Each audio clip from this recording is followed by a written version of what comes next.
Alright guys, Blind Lake Mechanic here. Some people have asked me about how the AJE mini shock towers fit.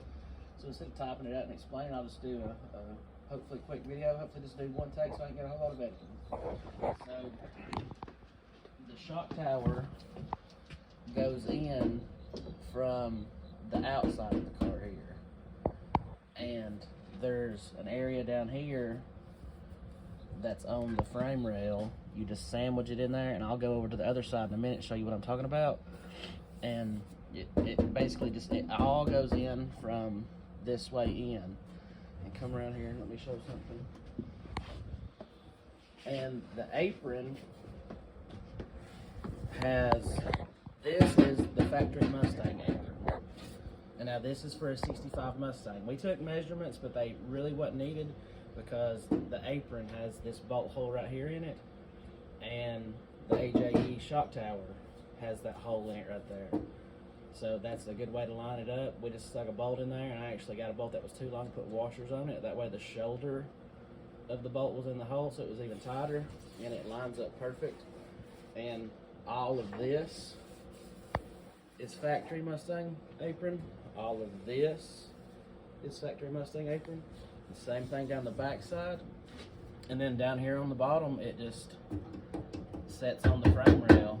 So just get it flush along the bottom of the frame rail and it sets down there.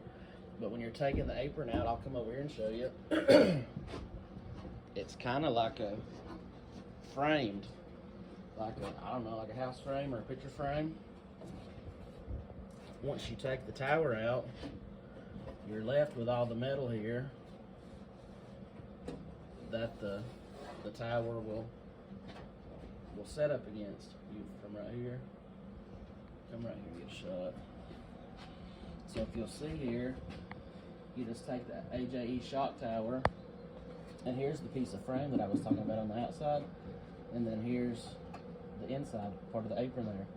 You stick the bottom of it down in there, and there's a spot weld that you have to take out to get the old shock tower out. Set the AJE mini shock tower down in there. It sets, of course, flush on the frame rail here. Then you push the top of it up into position, and it'll come up here, and then you'll match it up with that bolt hole that I showed you on the other side.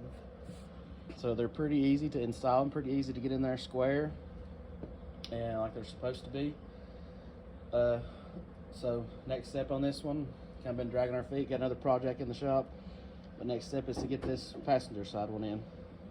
Thanks, y'all.